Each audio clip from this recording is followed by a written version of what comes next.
Welcome to the History Consortium's annual program. We're very, very happy tonight. By the way, I'm Jeff Greenewalt, chair of the History Consortium, and we are a group of historical societies and libraries and museums in Northern Maryland and South Central Pennsylvania. Well, tonight we have a special treat. We have the story of Lefty Kreh, who was an incredible fly fisherman, but he was so much more. And we are very, very fortunate tonight to have one of Lefty's friends who will give our presentation, and that is Don Fine. I should say Dr. Don Fine. Let me just tell you a little bit about our presenter tonight. He was born in Nanticoke, Pennsylvania, graduated from Harvard High School in West Nanticoke. He had his bachelor's degree in science from Wilkes College and his MS and his doctorate from Penn State University. And Don worked starting in 1969. He worked for Fort Detrick as a microbiologist doing biological defense work. And shortly afterwards, he worked with the National Cancer Institute developing vaccines and screening. In the mid-1990s, he joined the local biotechnology contractor named Dyneport Vaccine Corporation and served as vice president for manufacturing. He's also adjunct professor teaching microbiology and advanced biology courses at Frederick Community College. And he managed to combine his career in biology with his love of fly fishing because as an undergraduate biology student at Wilkes College, he in managing to get an award from the National Science Foundation, he studied invertebrates, small aquatic bugs that fish eat. So he wound up also being very interested in the predators who ate those bugs. So without any more ado, here's our presenter tonight, Dr. Don Fine. Pleasure to be with you all tonight. So my purpose tonight is to tell you a little bit about my friend Lefty Kreh. And so that is the title of my talk. And so I'll ask the folks there at the library to open up the PowerPoint presentation and we'll get started. So as you can see, the title of my talk is Lefty Kreh, Citizen of Frederick. And I will point out that I was blessed to know Lefty Kreh for a period of almost 20 years. He was, and as I get into this talk, you'll learn a little bit more about my association with Lefty as well as Lefty's association with Frederick, because he is and was a Frederick native, born in Frederick. So we'll get into that. And let's go with the next slide.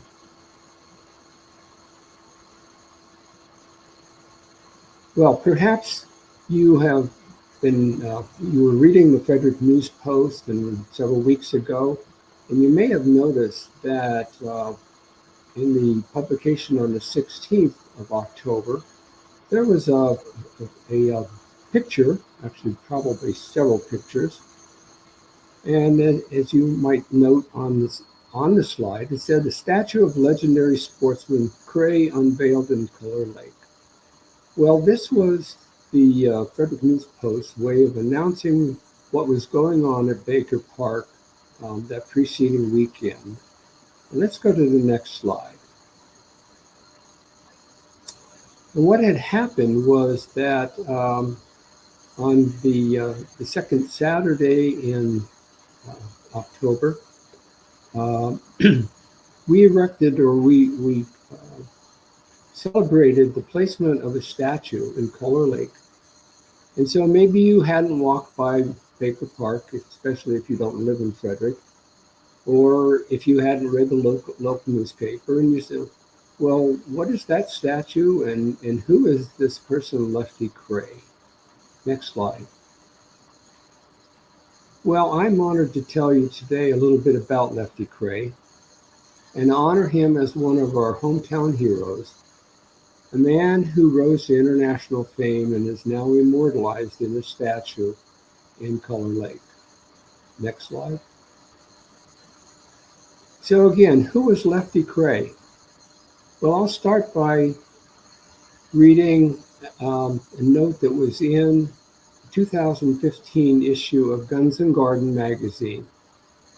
And as you might read, there's no angler alive more famous than Lefty Kreh, and no one has done more for fly fishing and teaching the sport to legions and angling traditionalists along the way.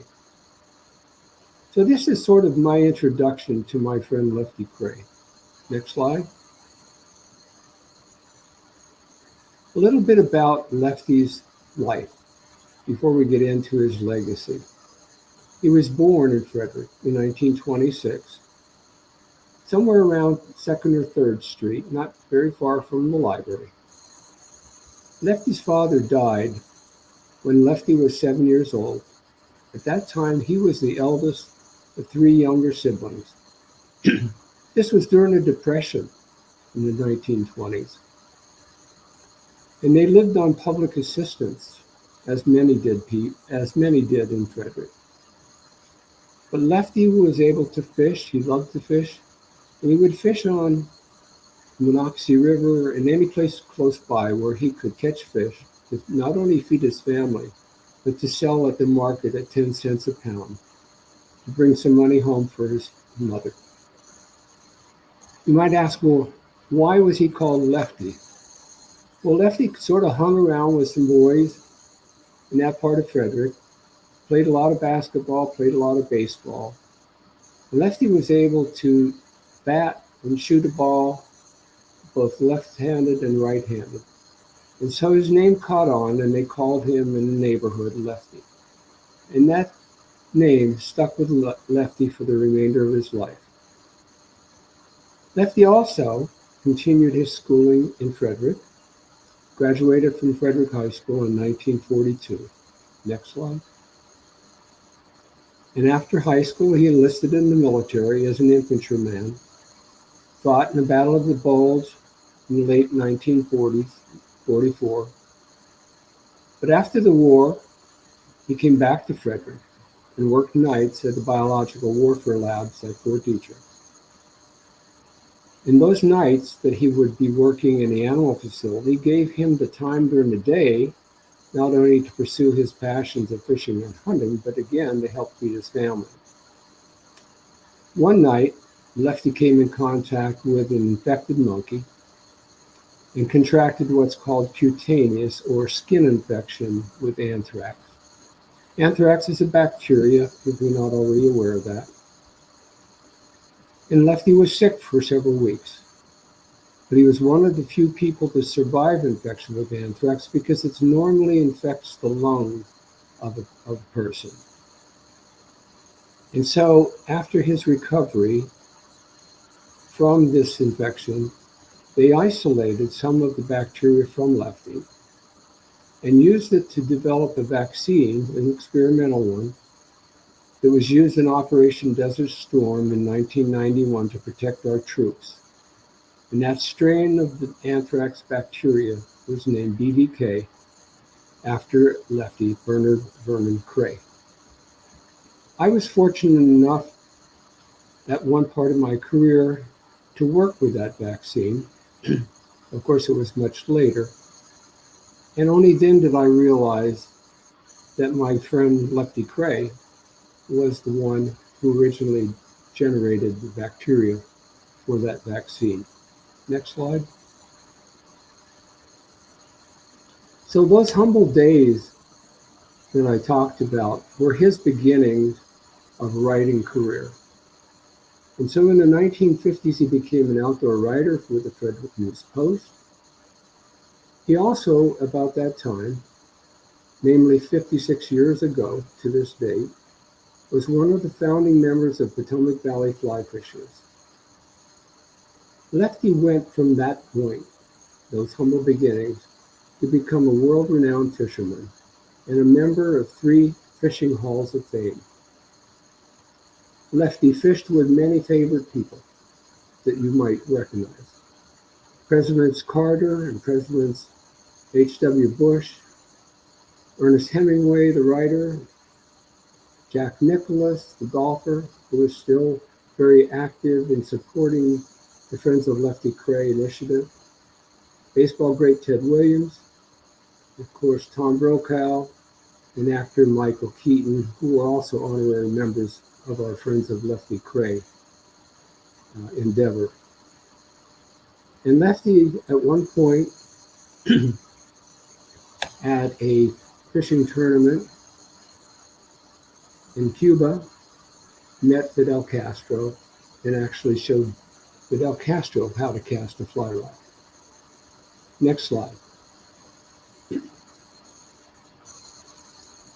So Lefty was, once he was exposed to fly fishing, he wanted to master the art of it, especially casting, and he practiced tirelessly, honing his skills on local streams such as Catoctin Creek and the local river, etc. Also seeking guidance from a gentleman named Joe Brooks, who at the time was probably the world's renowned fly fisher, and from books that he could find on fly fishing. Lefty became an exceptional fly caster, and he developed an understanding of this sport, particularly how to use a fly rod to deliver a fly, an artificial lure, so to speak, to the fish in a very accurate manner. Next slide. So, as time went on, Lefty's career continued to evolve. In the 1960s, he served as the outdoor writer for the Miami Herald, and he participated in a number of saltwater fly fishing tournaments. And at those tournaments, he taught many how to use a fly rod to catch saltwater fish. This was unheard of at the time. In the 1960s, if there would be a fishing tournament that involved fishing for saltwater fish, they were basically using large casting rods or spinning rods. But Lefty showed them how he could catch just as many fish, just as large a fish, using a fly rod as his means of catching the fish. In 1972, Lefty and his family returned to Maryland, and he became the writer for the outdoor column for the Baltimore Sun. Over his period of writing and writing books and giving lectures, etc., he authored over 25 books. And many of those are in our Frederick Library. One of his books that's considered a genre in fly fishing is called Fly Fishing in Saltwater, which has been a resource for many saltwater anglers. In total, Lefty is known to have wrote and published probably thousands of articles on fly fishing. Next slide. But there's more to Lefty's accomplishments than what I've already talked about. Lefty was able to travel to all of the continents to fish and caught fish on all 6 continents, all 6 of the 7 continents. And when he was asked the question about, well, Lefty, why didn't you go fly fishing in Antarctica? He was quoted as saying, "There ain't no darn fish in Antarctica worth fishing for." And this was typical of Lefty's humor. He always had something to make you chuckle about. He always entertained the people who he spoke to. Lefty also starred with Flip Pallett, newsman Tom Brokaw, in the adventures called Buccaneers and Bonefish that had that were online, so to speak, for nearly 7 years in the early 2000s. Lefty was honored by the U.S. Postal Service for the fly which he developed, which is called the Lefty's Deceiver. And using that fly, Lefty caught 130 different fish species.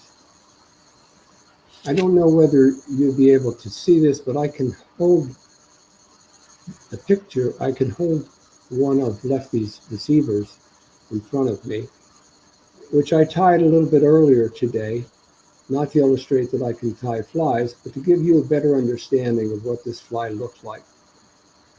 Okay, well, let's return now.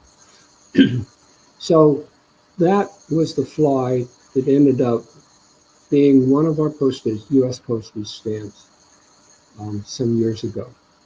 Next slide. Now, I've been talking a lot about Lefty and what he's accomplished as a fisherman and his popularity in the outdoor world, etc. But I need to tell you a little bit about the Lefty Kreh that many of us got to know, and that was that Lefty the family man. Lefty was a very devoted husband, and he was married to Evelyn Mass from Frederick for a period of 66 years until Ev died back in the about 10 years ago. He was a father to son Larry and daughter Victoria, both of whom live in Frederick and both of whom were present the other day when we commemorated the statue in Baker Park. Whenever Lefty traveled, and he traveled often, as you might expect, he would leave love notes and Hershey's Kisses for Ev. It would keep her happy, make her smile until he returned. Next slide. But Lefty also was a tremendous teacher. And one of his remarkable qualities was his commitment to teaching.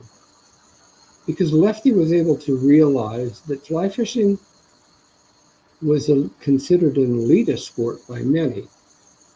If you're not familiar with the history of fly fishing, the history of it comes from Great Britain, where only the elite, though very rich, could afford to fish the chalk streams of the British Isles.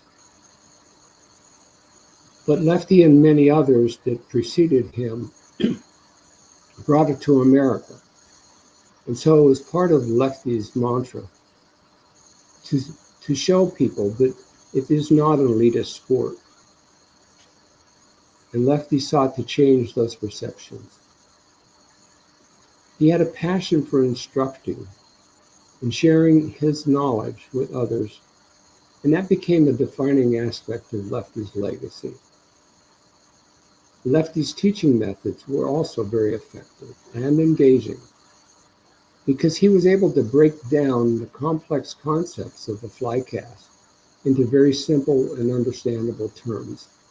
And I hope to be able to show you that shortly, towards the end of my presentation.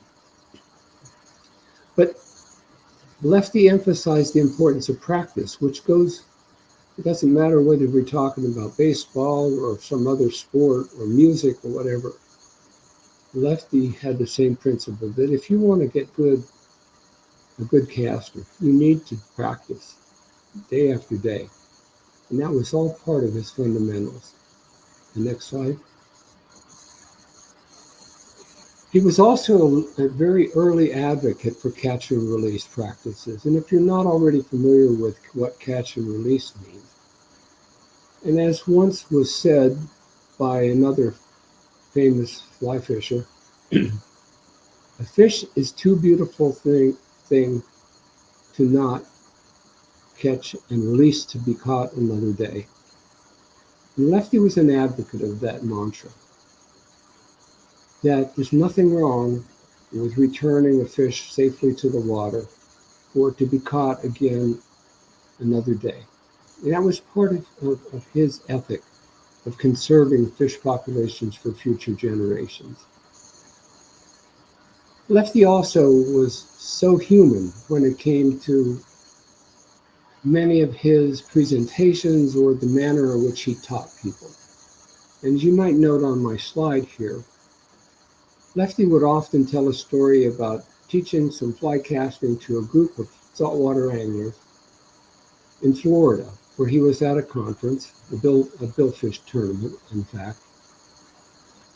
And he was trying to tell the other members that were gathered at that meeting that you could use a fly rod in order to catch a large billfish.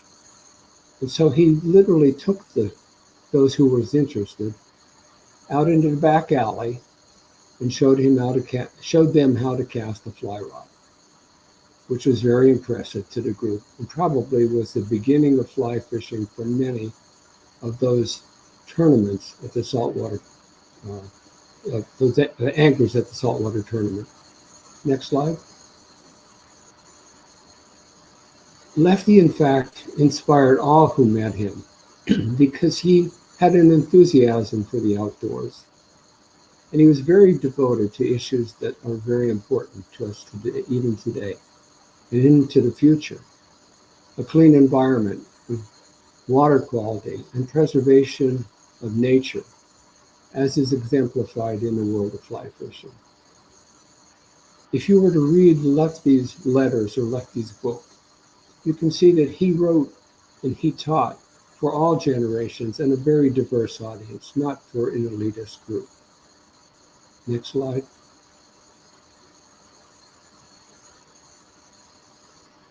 In the year 2000, I became a friend of Lefty Kreh, and he became my mentor.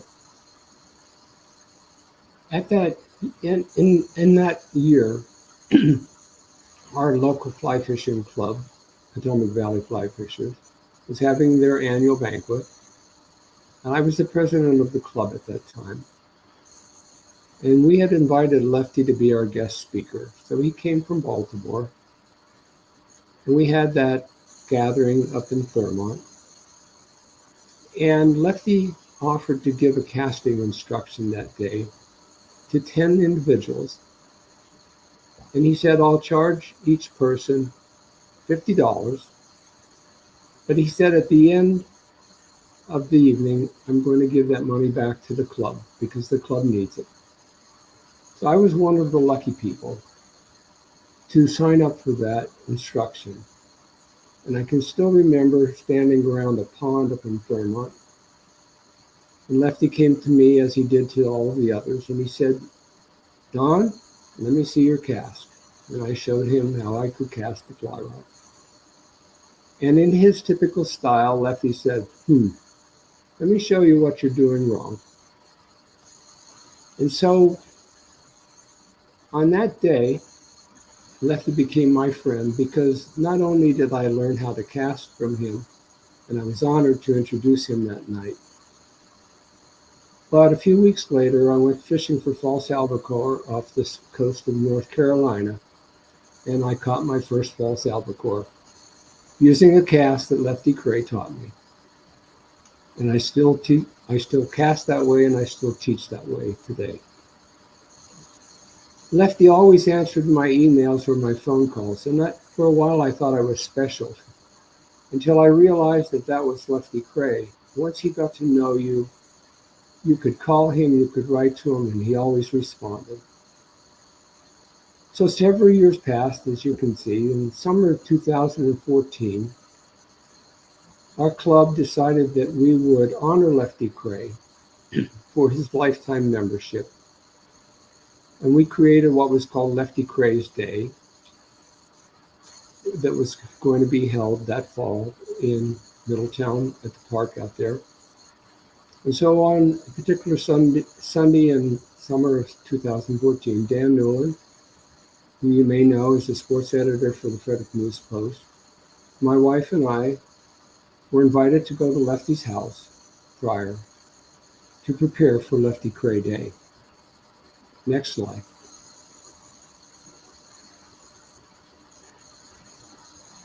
And so then, on that date, in June of that year, we celebrated Lefty Kreh Day there in Middletown Community Park, within 1 mile of the metalworking shop of Lefty's school friend, Bill Moran, internationally recognized for his Damascus steel fashioning of knives and blades. I mentioned this connection because Lefty always remembered Bill Moran. And I was fortunate enough that Bill Moran was my neighbor when I first moved to Braddock Heights. And so I got to know both of these world-renowned heroes, again, which I consider a blessing in my life. Next slide. And so on that day, that year I mentioned, we had Lefty Kreh Day at the park in Middletown. And I'd like to show you a few minutes of that presentation of that day, where Lefty was teaching an assembly of probably 50 to 100 people, his cast, and being Lefty the way that Lefty always was. So here we go on that. That little girl over there can't cast like somebody like Dan, a very big 6-foot guy. She has to cast the way she's built. Also, there is no one way to cast. So, back in the 1970s, I realized there's 4 principles that govern everything you do with a fly rod. If you want to make a snap key like that, make a cast over here, that same cast, that governs everything you do, 4 principles. So we're not going to teach you how to cast, we're going to teach you 4 principles. The second thing is that all strokes with anything are the same. If you putt a golf ball the same way you drive one. You hit a home run the same way you bunt. You throw a dart the same way you throw a spear. And we are captive to these things. And if we violate that stroke, we interfere with how well we can cast. There are 3 parts to any stroke. There's 2 things. One is how short or how long is the stroke going to be. And a stroke is what we make in casting. So the first thing is how long or how short is it going to be. Next, how fast or how slow are you going to start. And third, and this is the most important, you must accelerate or go faster and faster to a smooth stop. So, if I wanted this fly rod, I would not take my rod back very far, and I would start slow, and I want it to go up. I would smoothly accelerate to a stop. Now I want to make a longer cast. I move the rod back further. Let me go up to the water. And all I do now is I started here. Now I'm going to start here. I'm going to start a little bit faster, and this is overhead vertical angles. I'm simply going to start a little faster and smoothly accelerate to a stop. Now I want to make a longer cast. I go back further. I pivot my body with it. And all I do is start a little faster and go through all the fly lines. Now,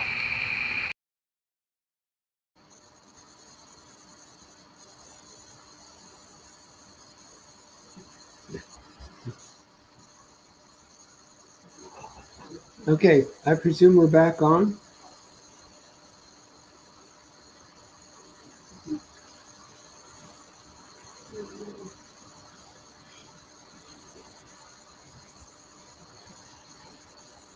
Are we back live?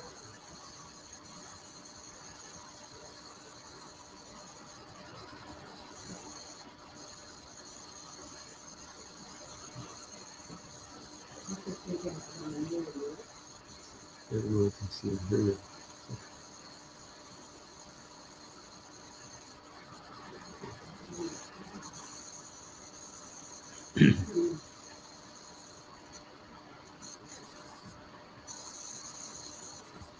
We're back live. We're back on? Okay. Well, I hope that you could see the humbleness of Lefty in that short video. Because on that day, he probably convinced more people about the art of fly fishing, the interest in fly fishing, and certainly showed his humbleness. So I'm going to come to conclusion, but it'll take me a few minutes to do that. In summary, Bernard Lefty Kreh, a graduate of high school class at Frederick High in 1942, was a breadwinner for his mother and his siblings. He was a devoted husband and father.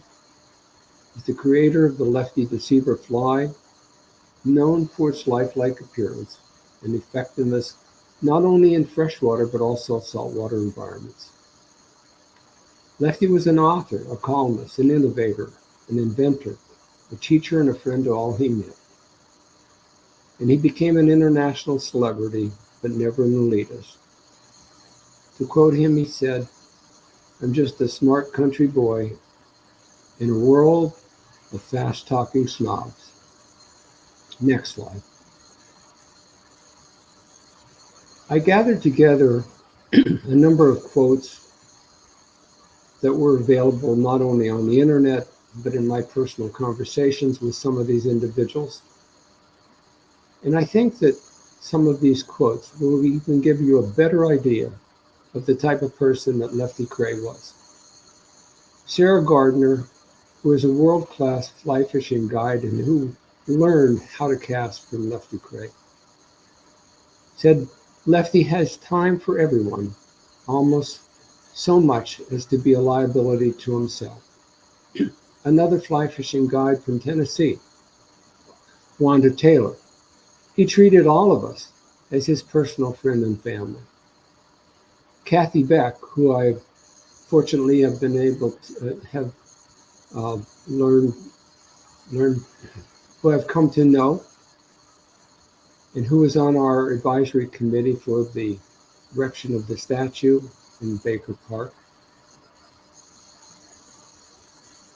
She is quoted as saying, "That was the thing about Lefty. His knowledge and his notoriety never showed, and he was just as happy talking to a mechanic with greasy overhauls and a dirty ball cap as he was to the president or king.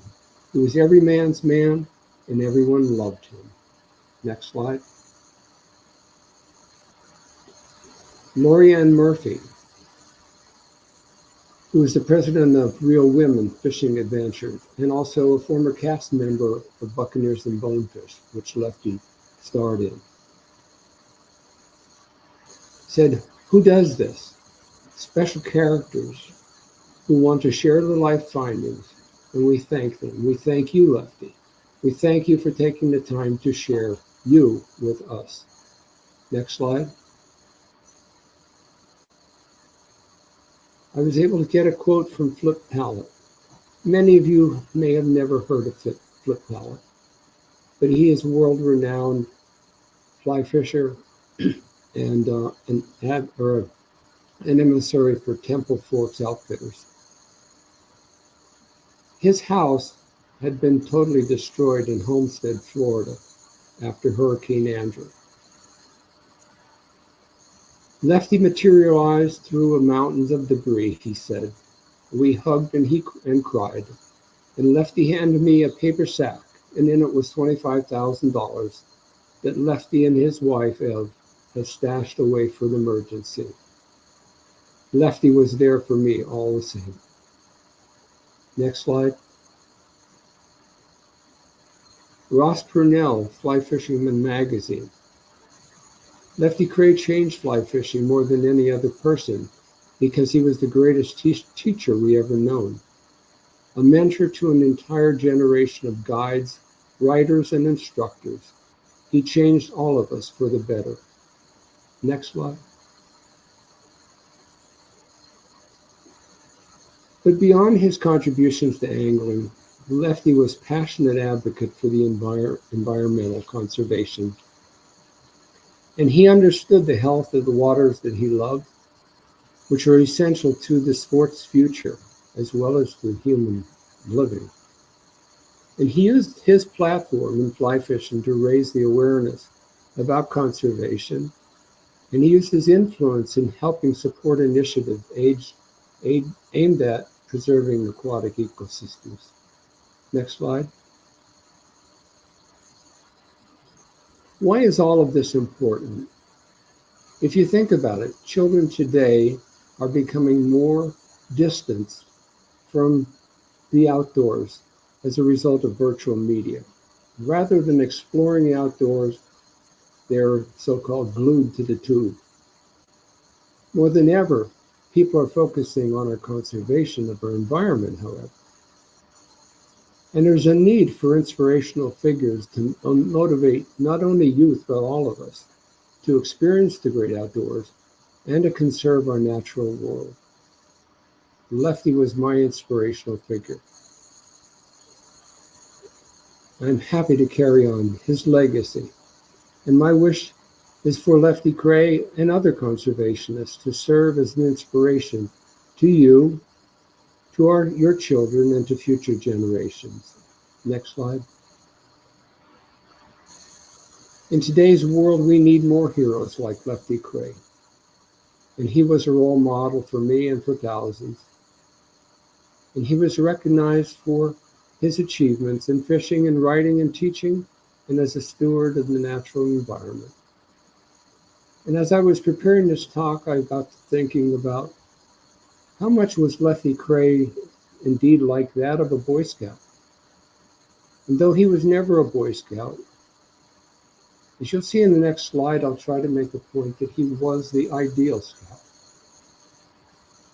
Next slide. Lefty Kreh exemplified the basics of the Boy Scout law. If you're familiar with it, the Boy Scout law says, the scout is trustworthy, loyal, helpful, friendly, courteous, kind, obedient, cheerful, thrifty, brave, clean, and reverent. Reverent meaning showing deep and solemn respect to others. When Lefty's father died unexpectedly, at the age of 7, Lefty helped provide for his mother. Lefty was friendly to everyone he met. And once you were introduced to Lefty, Lefty remembered your name the next time he met you, which was an incredible thing. It made such an impression on so many people.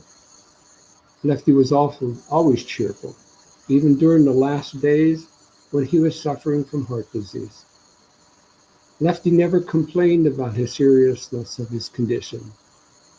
I was fortunate to be able to talk to him during his declining months, and he was always cheery when we talked on the phone. Lefty was also thrifty, as a scout would be, and very inventive. The day that we toured his house, I saw many of the so-called gadgets that he developed to make things easier for him and for his wife.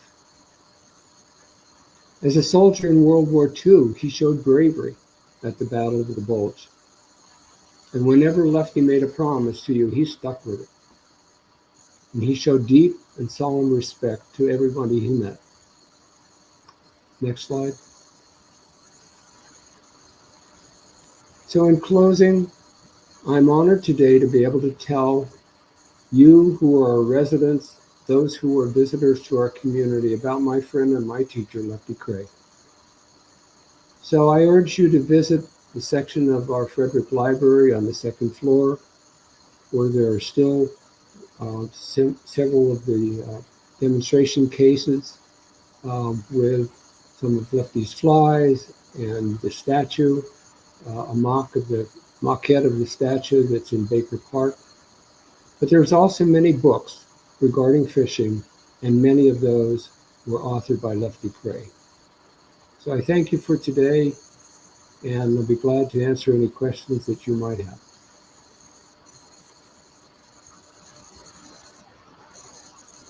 Thanks very much, Don. Sounds like a very special person, and I'm sure it was a privilege to know Lefty. Sounds like he was quite the fly fisherman, but certainly a lot more. So anyone who has any questions, please place them in the comments, and we will ask Don to answer your questions. Let's see what we have here.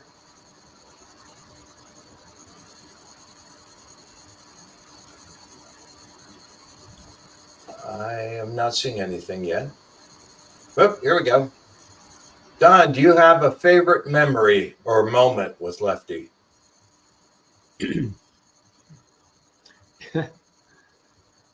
I suppose the day that I learned to cast from him was foremost in my memory.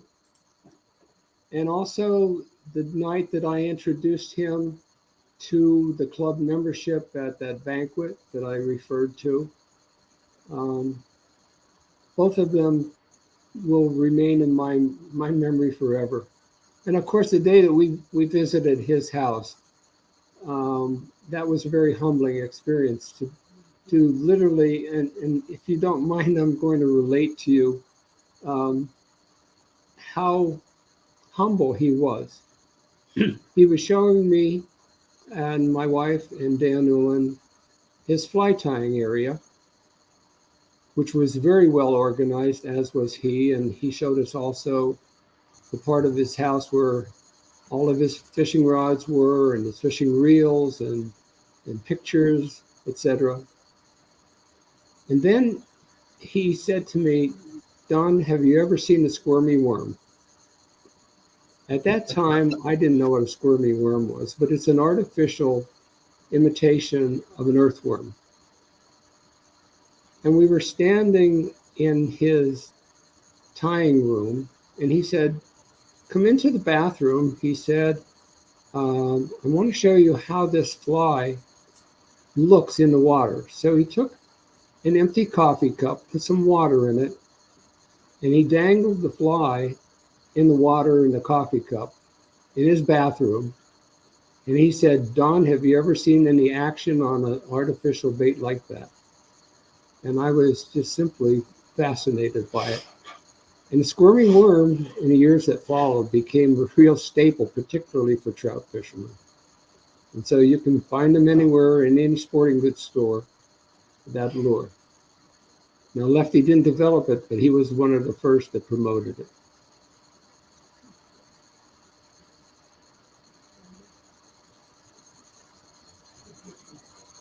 Okay.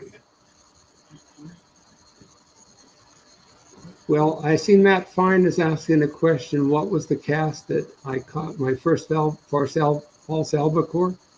Yeah. Well, it was a double haul.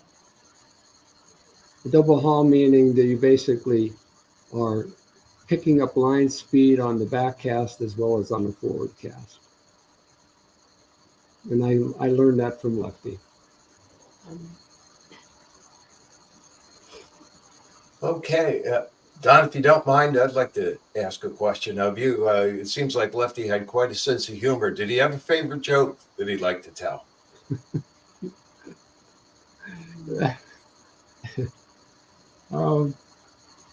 I'm sure he had many, but probably I'll remember several of them afterwards. But anytime he told a joke, it was the kind of joke that anyone would understand, no matter what the purpose in life, whatever their calling, whatever their stature in life. And he would just make you laugh. And I don't know if I can really remember the exact words, but it was, I think it went something like this. He said, doing such and such thing was like pulling a beer bottle through a saloon on a late Friday night, something like that.